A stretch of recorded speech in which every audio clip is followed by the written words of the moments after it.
Eu sou Edward Henry e estou aqui para mais um vídeo de ASMR no canal. Hoje, com o primeiro capítulo de O Último Olimpiano. E hoje então daremos início ao fim da saga Percy Jackson e os Olimpianos, porque O Último Olimpiano é o último livro da saga. Então, desde agora, como o intuito desse vídeo é de fazer dormir, relaxar, ter soninho, lembre-se agora, né, porque talvez no final você já esteja dormindo, de curtir esse vídeo, comentar, compartilhar, se inscrever no canal caso não seja inscrito, porque isso me ajuda demais, porque as sugestões que vocês deixam nos comentários, elas são muito bem acatadas, né? Prova disso é que uma seguidora comentou já faz um tempo pra gente fazer o vídeo cantando músicas de High School Musical, e a gente fez, né? Foi o vídeo anterior a esse. Então, se você tiver alguma sugestão de livro, de músicas que a gente pode cantar, ou enfim, deixe nos comentários, que se ela fizer sentido aqui pro canal, a gente com certeza vai acatar com o maior carinho, ok? Se você tiver condições e quiser ajudar ainda mais, veja os links na descrição também do meu Apoia-se e da minha vaquinha online, porque lá você contribui então financeiramente aqui o canal. E eu serei mais grato ainda. Você tem direito a recompensas também, se você apoia no Apoia-se. Veja os links que lá tem todas as informações. Como eu comentei, esse é o primeiro capítulo do último livro. Ele é o 5º livro da saga que ele faz parte. E a gente tem todos os outros livros, capítulos aqui no canal, separados em playlists. Se você tiver interesse, veja no canal a aba playlists, tá bom? E aí, enfim, você pode ver todos os outros vídeos, saber mais da história, quem são esses personagens e tudo mais. Mas se você estiver aqui apenas pelo soninho, pelo relaxamento, não tem problema, seja muito bem-vindo, bem-vinda também, ok? Apenas saiba que, se você for novo aqui no canal, durante a leitura eu vou alternando entre essa voz e essa voz, porque existem pessoas que preferem que eu fale assim, existem pessoas que preferem que eu fale assim, e existem pessoas que preferem os dois. Então, para agradar gregos, troianos, romanos, enfim, todo tipo de público que vier consumir esse vídeo, a gente vai fazendo dessa maneira. Então, como eu comentei, então, esse capítulo é o 1 e o nome dele é Embarco em um Cruzeiro Explosivo. O fim do mundo começou quando um Pégaso pousou no capô do meu carro. Até então, minha tarde estava ótima. Tecnicamente, eu não devia estar dirigindo, pois ainda faltava uma semana para completar 16 anos. Mas minha mãe e meu padrasto Paul levaram a mim e minha amiga Rachel para um trecho de estrada em uma praia particular em South Shore, e Paul nos emprestou seu Prius para uma voltinha. Ora, eu sei o que você está pensando. Puxa, isso é uma grande irresponsabilidade dele, blá blá blá. Mas Paul me conhece muito bem. Ele já me vira fatiar demônios e saltar de janelas de escolas em chamas. Então, provavelmente, concluiu que guiar um carro algumas centenas de metros não era exatamente a coisa mais perigosa que eu já havia feito. Seja como for, Rachel e eu estávamos sozinhos no carro. Era um dia quente de agosto. O cabelo vermelho de Rachel estava preso em um rabo de cavalo e ela usava uma blusa branca sobre o maiô. Eu nunca a tinha visto com outra roupa que não camisetas velhas e jeans rabiscados. Ela estava bonita como 1 milhão de dracmas de ouro. Ah, pare ali, ela me disse. Estacionamos num recuo que dava para o Atlântico. O mar é sempre um de meus locais favoritos, e naquele dia estava especialmente bonito, de um verde resplandecente e liso como vidro, como se meu pai o estivesse mantendo tranquilo só para nós dois. Meu pai, por falar nisso, é Poseidon. Ele pode fazer esse tipo de coisa. E então, Rachel sorria para mim sobre aquele convite. Ah, certo, tentei parecer animado. Bem, ela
assenti.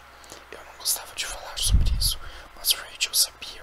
Ao contrário da maioria dos mortais, ela podia ver através da névoa, o véu mágico que distorce a visão humana. Ela vira monstros, conhecer alguns dos outros semideuses que lutavam contra os titãs e os aliados deles. Ela, inclusive, estava presente no último verão, quando o despedaçado Sr. Cronos se ergueu de seu caixão em uma forma nova e terrível, e conquistaram meu respeito eterno ao acertá-lo no olho com uma escova de cabelos de plástico azul. Ela pôs a mão em meu braço. Pelo menos pense a respeito, ok? Só vamos daqui a 2 dias. Meu pai... Sua voz falhou. Tem tido problemas com ele? Perguntei. Rachel sacudiu a cabeça, infeliz. Ele está tentando ser legal comigo, o que é quase pior. Quer que eu vá para a academia de moças de Clarion no outono. A escola que sua mãe frequentou é uma escola estúpida para garotas da sociedade, lá em New Hampshire. Você consegue me ver em uma escola para moças? Tinha de admitir que a ideia parecia bastante estúpida. Rachel gostava de se dedicar a projetos de arte urbana, de alimentar o sem-teto, de frequentar manifestações de protesto para salvar os pica-pau de barriga amarela em risco de extinção, e de coisas desse tipo. Eu nunca nem mesmo a vira usar um vestido. Era difícil imaginá-la aprendendo a ser uma socialite. Ela suspirou. Ele acha que se fizer um monte de coisas legais para mim, vou me sentir culpada e ceder. E foi por isso que ele concordou em me deixar ir com vocês de férias? Sim, mas Percy, você estaria me fazendo um imenso favor. Seria tão melhor se você estivesse conosco. Além disso, tem um assunto que eu queria comentar. Ela se deteve abruptamente. Um assunto que você quer falar comigo? Perguntei. Quer dizer, é tão sério que precisamos ir a St. Thomas para conversar a respeito. Ela franziu os lábios. Olha, esqueça isso por hora. Vamos fingir que somos um casal de pessoas normais.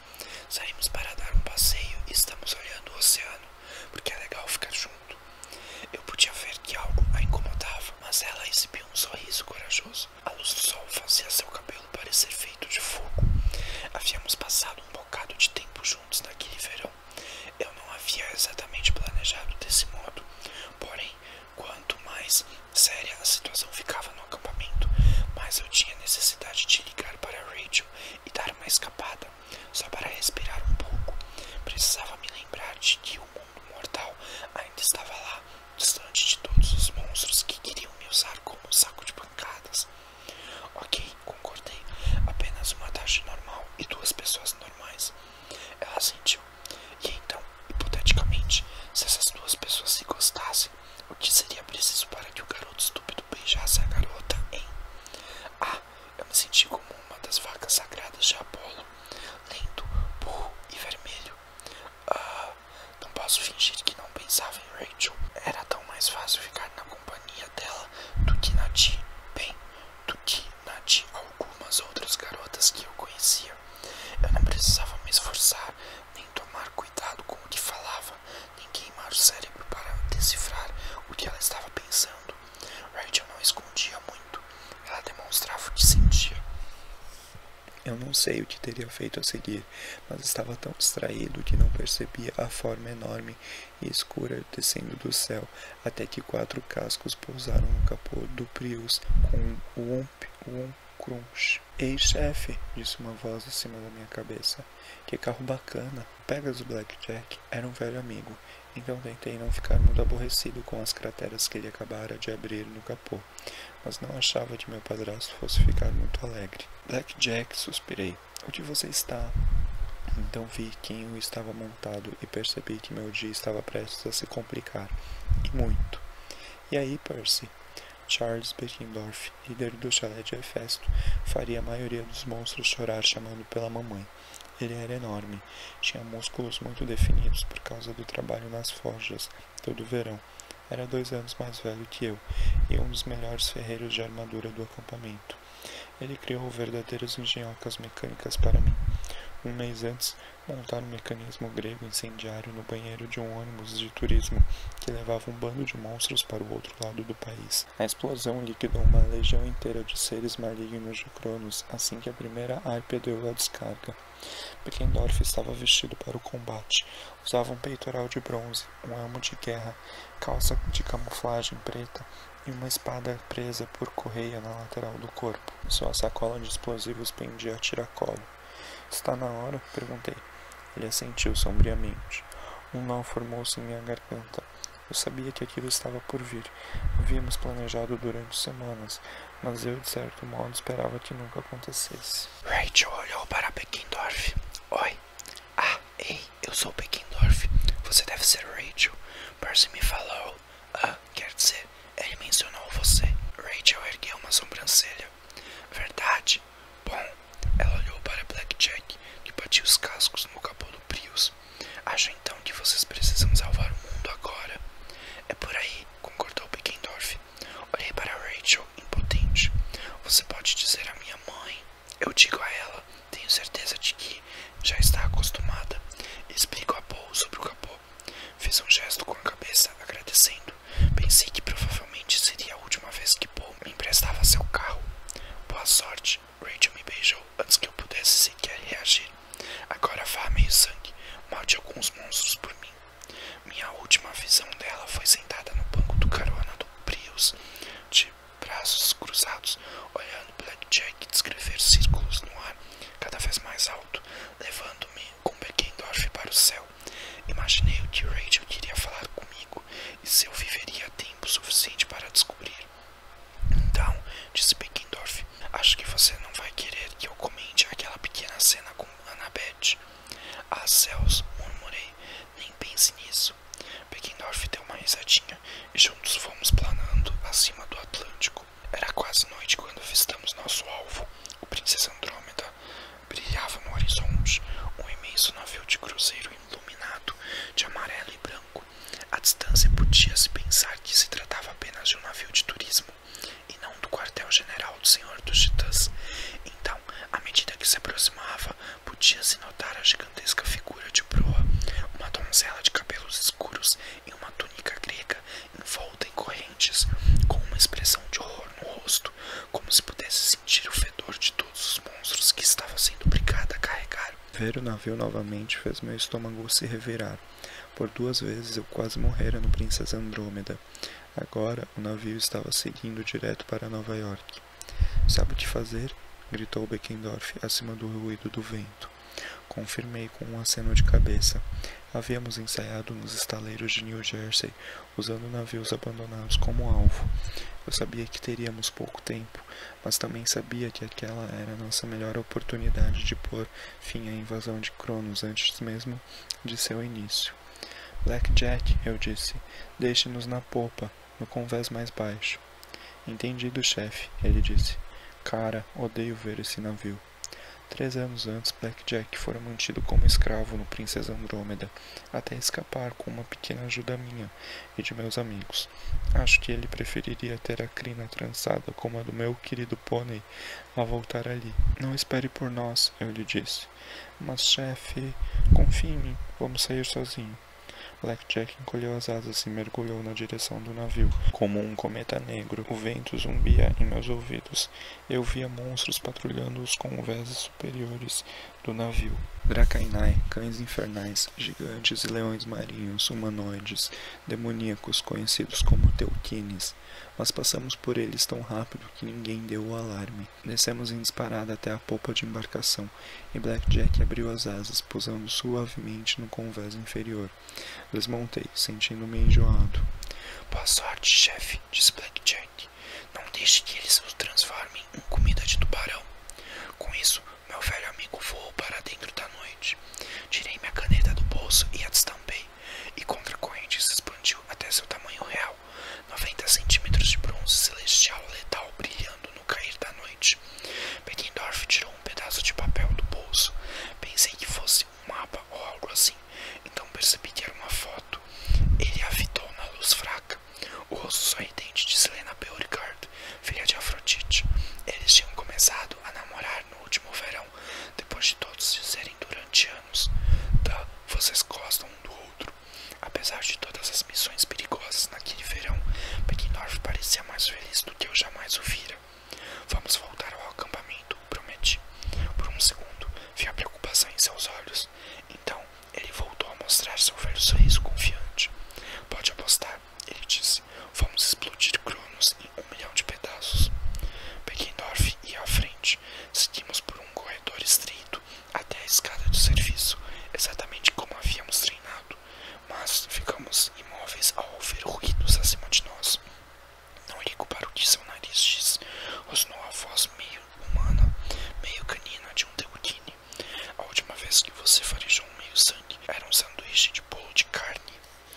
Sanduíche de bolo de carne é gostoso, rosnou uma segunda voz. Mas esse cheiro é de meio sangue, eu juro. Eles estão a bordo. Seu cérebro é que não está a bordo. Continuaram a discutir, e Beckendorf apontou para os degraus que levavam para baixo. Descemos o mais silenciosamente possível. 2 convéses abaixo, a voz dos Teuquines começou a sumir. Finalmente chegamos a uma escotilha de metal. Beckendorf balbuciou. Sala das máquinas. Estava trancada, mas Beckendorf tirou um alicate da bolsa e partiu o cadeado como se fosse de manteiga. Lá dentro, uma fileira de turbinas amarelas, do tamanho de silos de grãos, agitava-se e zumbia. Medidores de pressão e terminais de computador alinhavam-se na parede oposta. Um Teuquine encontrava-se curvado sobre um console, mas estava tão absorto no trabalho que não percebeu nossa presença. Tinha cerca de 1,5 metros, pelo negro e liso de leão marinho, e pequenos pés atarracados. A cabeça era de Doberman, mas as mãos com garras eram quase humanas. Grunhia e murmurava enquanto digitava no teclado. Talvez estivesse mandando uma mensagem para os amigos no carafeia.com. Dei um passo à frente, e ele retesou o corpo, provavelmente farejando algum problema. Virou de lado na direção de um grande botão de alarme vermelho, mas bloqueei seu caminho. Ele sibilou e saltou sobre mim, mas o movimento de contracorrente o fez explodir em uma nuvem de pó. 1 a menos, disse Beckendorf. Agora faltam 5.000. Ele jogou para mim um frasco de um líquido verde espesso. Fogo grego, uma das substâncias mágicas mais perigosas do mundo. Então lançou outro acessório essencial aos heróis semideuses. Fita adesiva. Prenda esse ao console, disse ele. Eu vou para as turbinas. Pusemos mãos à obra. A sala era quente e úmida, e logo estávamos empapados de suor. O navio prosseguia. Por ser filho de Poseidon, tenho ótima orientação no mar.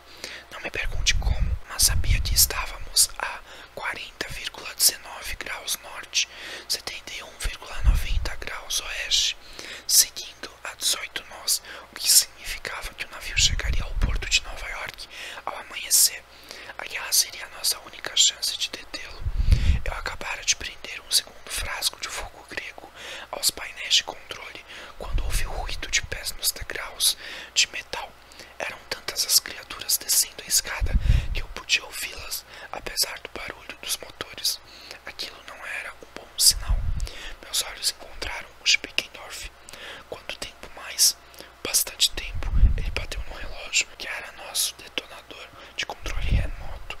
Ainda preciso conectar o receptor e dar a carga. Mais 10 minutos, pelo menos. A julgar pelo som dos passos, tínhamos cerca de 10 segundos. Vou distraí-los, eu disse. Vejo você no ponto de encontro. Percy, deseje-me sorte. Ele pareceu querer discutir. A ideia era entrar e sair sem sermos vistos, mas teríamos de improvisar. Boa sorte, ele disse. Abri a porta e saí. Meia dúzia de Teuquines vinha descendo ruidosamente. Cortei-os com contracorrente, tão rápido que nem tiveram tempo de gritar. Continuei subindo, e passei por outro Teuquine, que ficou tão atônito que deixou cair sua lancheira do meu querido pônei do mal. Deixei-o vivo, em parte porque sua lancheira era legal, em parte para que pudesse dar o alarme e fazer com que seus amigos me seguissem, em vez de irem para a sala das máquinas. Saí por uma porta no convés 6 e continuei correndo. Tenho certeza de que o corredor acarpetado um dia fora bem macio, mas durante os últimos 3 anos de ocupação de monstros, o papel de parede, o carpete e as portas dos camarotes foram tão arranhados por garras e cobertos por limo que pareciam a parte interna da garganta de um dragão. E sim, infelizmente falo por experiência própria.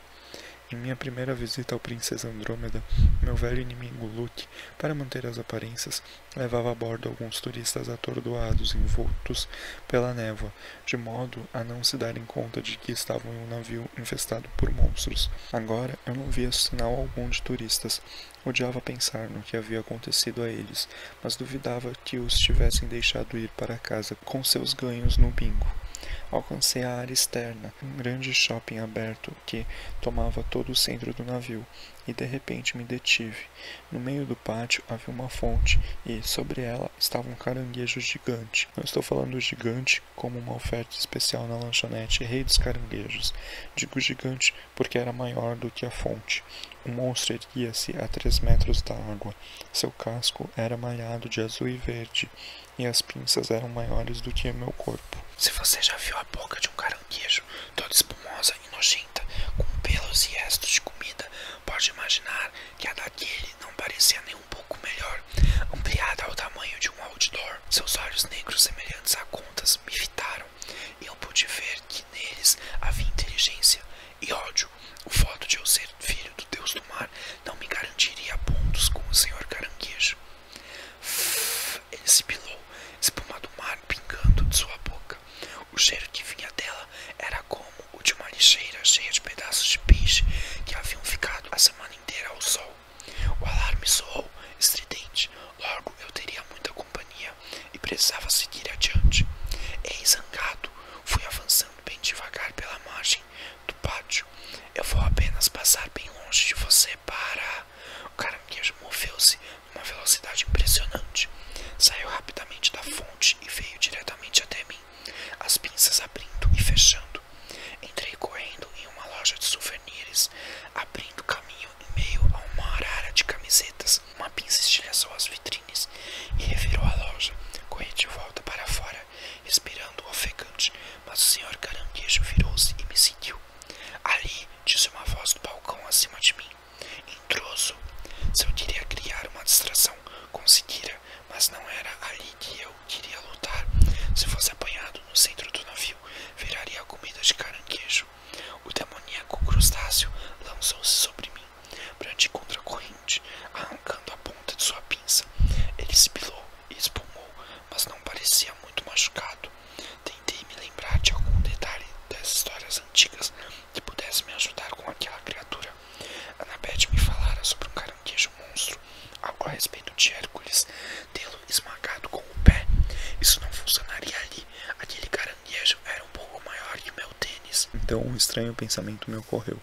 No Natal passado, minha mãe e eu havíamos levado Paul Bloffs para nossa velha cabana em Montauk, para onde íamos desde sempre. Paul me levara para pescar caranguejos, e quando puxou a rede cheia daquelas coisas, me mostrou que os animais têm uma fenda em sua casca, bem no meio da barriga asquerosa. O único problema era chegar à barriga asquerosa. Olhei para a fonte, em seguida para o piso de mármore, já escorregadio com a passagem do crustáceo. Ergui a mão, concentrando-me na água, e a fonte explodiu. A água jorrou para todos os lados, a uma altura de 3 andares, encharcando os balcões, os elevadores e as vitrines das lojas. O caranguejo não deu a mínima, ele adorava a água. Veio até mim de lado, abrindo e fechando as pinças, sibilando, e corri ao seu encontro, gritando: "Ah!" Um instante antes de colidirmos, atirei-me no chão, ao estilo dos jogadores de beisebol, e deslizei no piso de mármore molhado por debaixo da criatura. Era como deslizar por baixo de um veículo blindado de 7 toneladas. Tudo o que o caranguejo precisava fazer era baixar e me esmagar, mas, antes que ele se desse conta do que estava acontecendo, finquei contra a corrente na fenda em seu casco. Soltei-a e tomei impulso para sair por trás do bicho. O monstro estremeceu e emitiu um silvo. Seus olhos se dissolveram. Sua casca tornou-se de um vermelho vivo, enquanto as entranhas evaporavam. A casca vazia chocou-se contra o chão, um bloco enorme e maciço. Eu não tinha tempo para admirar minha obra. Corri para a escada mais próxima, enquanto à minha volta monstros e semideuses gritavam ordens e pegavam suas armas. Eu estava de mãos vazias. Contra a corrente era mágica e apareceria em meu bolso mais cedo ou mais tarde. Mas, por enquanto, estava presa em algum lugar sob os destroços do caranguejo, e eu não tinha tempo de pegá-la. No hall dos elevadores do Convés 8, 2 Tracainai atravessaram meu caminho coleando. Da cintura para cima eram mulheres com pele escamosa verde, olhos amarelos e línguas bífidas. Da cintura para baixo tinham corpos duplos de cobra no lugar de pernas. Empunhavam lanças e redes com pesos, e eu sabia por experiência própria que elas sabiam usá-las. "O que é isto?" perguntou uma delas. "Um brinde para Cronos." Eu não estava com disposição para brincar de cobra cega, mas à minha frente havia um estande com uma maquete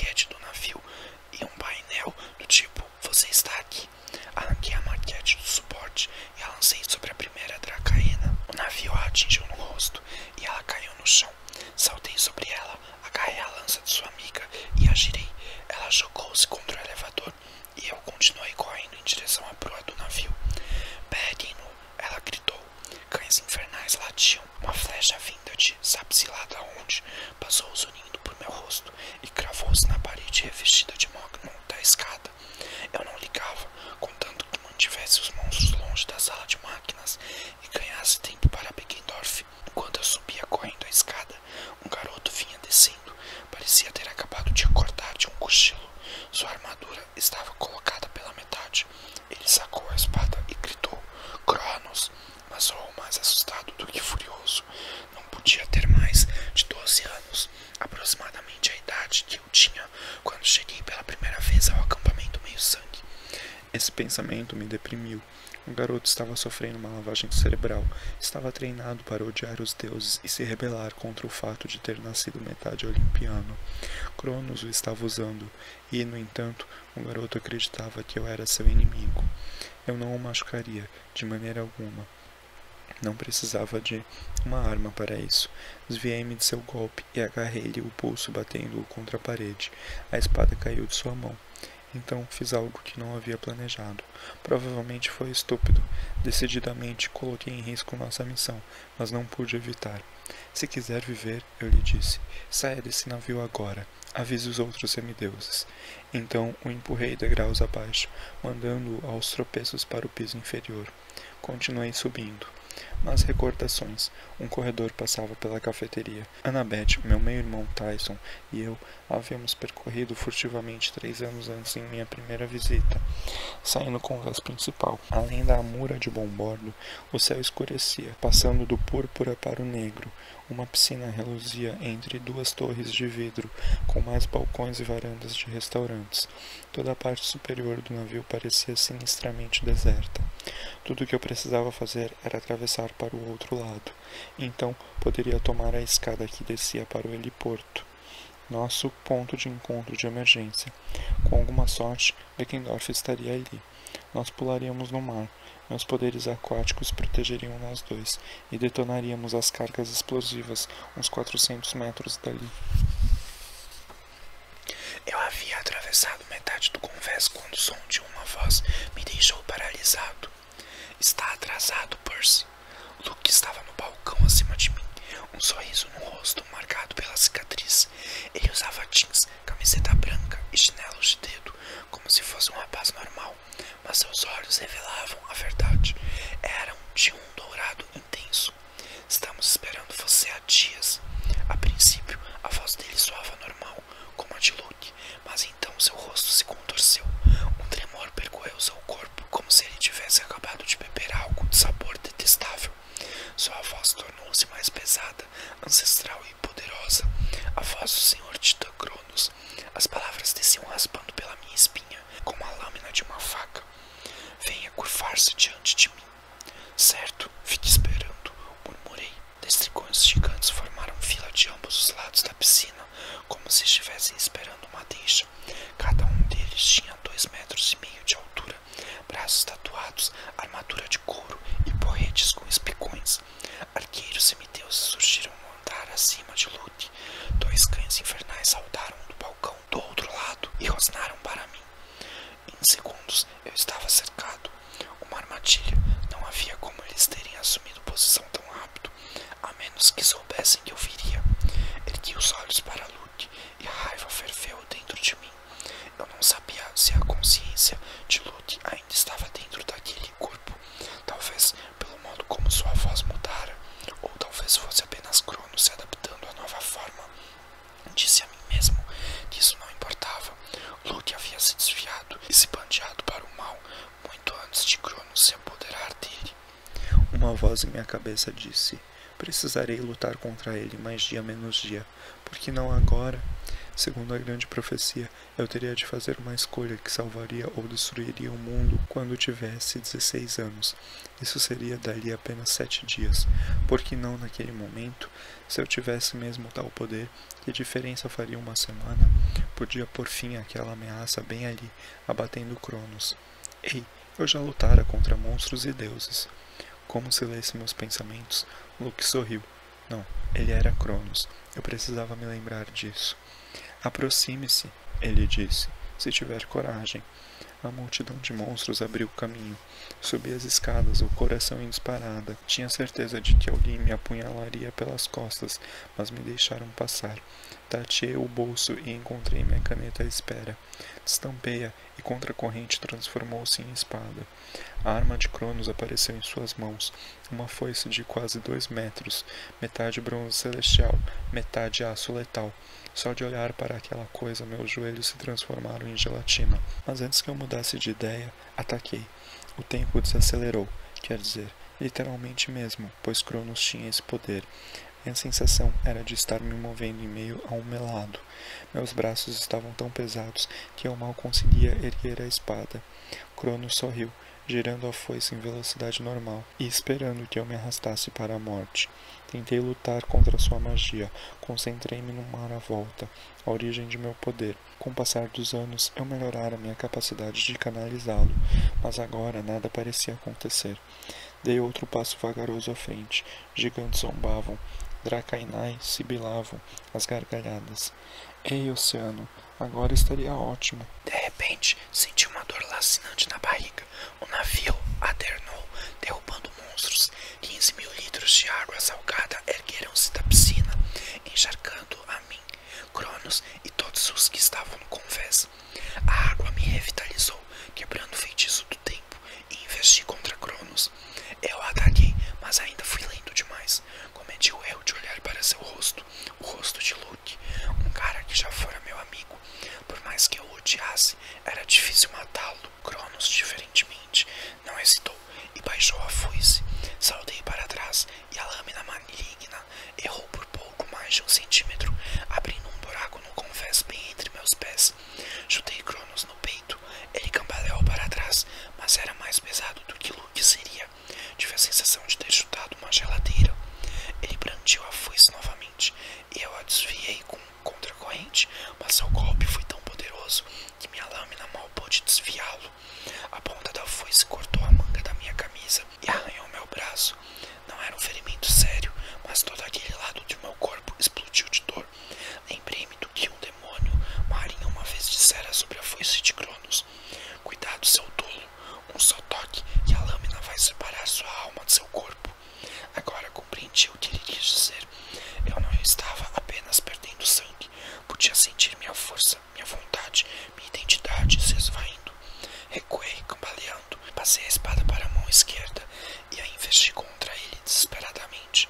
Minha lâmina deveria tê-lo atravessado, mas foi desviada em sua barriga, como se estivesse atingindo mármore sólido.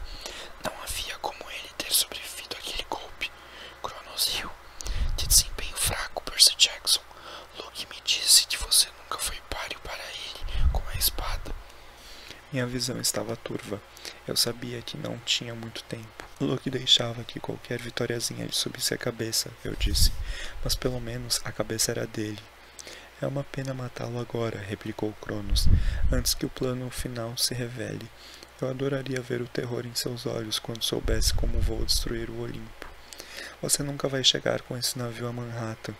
Meu braço latejava. Pontos negros dançavam diante de meus olhos. E por que não? Os olhos dourados de Cronos cintilavam. Seu rosto, o rosto de Luke, parecia uma máscara sobrenatural e iluminada por algum poder maligno. Você estaria contando com seu amigo dos explosivos? Ele baixou os olhos para a piscina e chamou. Nakamura! Um adolescente usando uma armadura grega completa abriu caminho entre a multidão. Seu olho esquerdo estava coberto por um tapa-olho preto. Eu o conhecia, é claro, Ito Nakamura, filho de Nêmesis. Eu salvara sua vida no labirinto no verão passado, e em troca, o delinquente ajudara Cronos a voltar à vida. Sucesso, meu senhor, gritou Ethan. Nós o encontramos exatamente como nos informaram. Ele bateu palmas, e 2 gigantes avançaram pesadamente, arrastando Charles Beckendorf entre eles. Meu coração quase parou. Beckendorf tinha um olho inchado e cortes por todo o rosto e nos braços. Sua armadura havia desaparecido e a camisa estava rasgada. Não! Gritei. Os olhos de Beckendorf encontraram os meus. Ele olhou para a mão como se estivesse tentando me dizer algo. O relógio. Ainda não o tinham retirado. e aquele era o detonador. Seria possível que os explosivos estivessem preparados para detonar? Certamente os monstros teriam desarmado de imediato. Nós o encontramos na meia-nau, disse um dos gigantes, tentando ir sorrateiramente para a sala das máquinas. Podemos comê-lo agora. Logo, Cronos lançou a Ethan um olhar severo. Tem certeza de que ele não armou os explosivos? Ele estava indo para a sala das máquinas, meu senhor. Como você sabe? Ethan remexeu-se, desconfortável. Ele estava indo naquela direção e nos contou. Sua bolsa ainda está cheia de explosivos. Lentamente, comecei a compreender. Beckendorf os enganara. Quando percebeu que seria capturado, virou-se para fazer parecer que ia na direção contrária e os convenceu de que ainda não estivera na sala das máquinas. O fogo grego ainda podia ser ativado, mas isso de nada nos servia, a menos que saíssemos do navio e o detonássemos. Cronos hesitou. Engula essa, rezei. A dor em meu braço agora era tamanha que eu mal podia suportar. Abra a bolsa dele, ordenou Cronos. Um dos gigantes arrancou a sacola de explosivo dos ombros de Beckendorf, espiou lá dentro, grunhiu e a virou de cabeça para baixo. Monstros em pânico recuaram, agitados. Se a sacola estivesse mesmo cheia de frascos de fogo grego, teríamos todos ido pelos ares, mas o que caiu foi uma dúzia de latas de pêssegos em cauda. Eu podia ouvir a respiração de Cronos tentando controlar sua fúria. Você, por acaso, começou ele, capturou esse semideus perto da cozinha? Ethan ficou pálido. E por acaso mandou alguém de fato checar a sala das máquinas? Ethan recuou, aterrorizado. Fez meia volta e correu. Praguejei em silêncio. Agora tínhamos apenas alguns minutos antes de que as bombas fossem desarmadas. Captei novamente o olhar de Beckendorf e fiz uma pergunta silenciosa, esperando que ele compreendesse. Quanto tempo? Ele juntou os dedos e o polegar, fazendo um círculo. 0. Não havia tempo algum de espera no timer. Se ele conseguisse pressionar o botão do detonador, o navio explodiria imediatamente. Nunca alcançaríamos uma distância segura para pressioná-lo. Os monstros nos matariam primeiro, ou desarmariam os explosivos, ou ambos. Cronos voltou-se para mim com um sorriso torto. Você deve desculpar a incompetência de meu ajudante, Percy Jackson, mas isso já não importa. Agora temos você. Há semanas sabíamos que viria. Ele estendeu a mão e balançou um pequeno bracelete de prata com uma foice como pingente, o símbolo do Senhor dos Titãs. O ferimento em meu braço estava acabando com minha capacidade de pensar, mas consegui murmurar. Dispositivo de comunicação. Espião no acampamento. Cronos deu uma risadinha. Não se pode contar com os amigos. Eles vão sempre desapontá-lo. Luke aprendeu essa lição da forma mais dura. Agora largue a espada e entregue-se a mim, ou seu amigo morre. Engoli em seco. Um dos gigantes tinha a mão em torno do pescoço de Beckendorf. Eu não estava em condições de resgatá-lo e, mesmo que tentasse, ele morreria antes que eu chegasse perto. Nós dois morreríamos. Beckendorf balbuciou em silêncio. Vá, sacudi a cabeça. Eu não podia simplesmente abandoná-lo. O segundo gigante ainda vasculhava as latas de pêssego e o braço esquerdo de Beckendorf estava livre. Então, ele o ergueu lentamente na direção do relógio do pulso direito. Eu queria gritar, não, naquele segundo, lá embaixo, perto da piscina, uma das tracainais sibilou. O que ele está fazendo? O que há aquilo no pulso dele? Eu não tinha escolha. Atirei minha espada como um dardo contra Cronos. Ela quicou inofensiva em seu peito, mas pelo menos o assustou. Abri caminho aos empurrões por uma multidão de monstros e saltei pela amurada do navio para a água, 100 metros abaixo. Houve um estrondo no fundo do navio. Monstros gritavam lá do alto para mim. Uma lança passou rente à minha orelha. Uma flecha perfurou minha coxa, mas eu mal tive tempo de registrar a dor. Mergulhei no mar e ordenei às correntes que me carregassem para longe. 100 metros, 200 metros, mesma distância. A explosão sacudiu o mundo. O calor queimou minha nuca. O Princesa Andrômeda explodiu de ambos os lados, uma bola maciça de chamas verdes elevando-se para o céu escuro, consumindo tudo. Beckendorf, pensei. Então apaguei e desci como uma âncora na direção do fundo do mar. Bom, pessoal, esse foi o vídeo de hoje. Começou a guerra.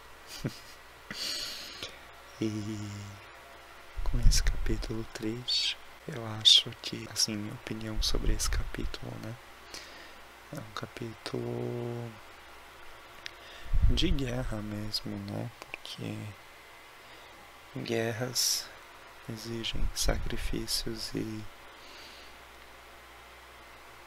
certas questões, assim, que é complicado, né?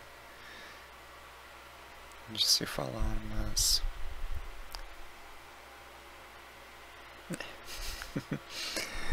de qualquer maneira, eu espero que esse vídeo tenha te trazido relaxamento, descanso e amenizado qualquer sentimento ruim que você estivesse sentindo. E caso você não tenha usado para dormir ou não tenha dormido, eu volto a te lembrar de curtir esse vídeo, comentar, compartilhar, se inscrever no canal caso não seja inscrito, porque isso me ajuda demais e eu serei eternamente grato. E caso você tenha condições de ajudar ainda mais, veja os links na descrição do meu Apoia-se e da minha vaquinha online, tá bom? Eu vou ficando por aqui. Me despeço com um beijo, porque o soninho vem chegando. O soninho chegou, chegou, chegou. Até semana que vem com a continuação. E tchau, tchau, tchau, tchau.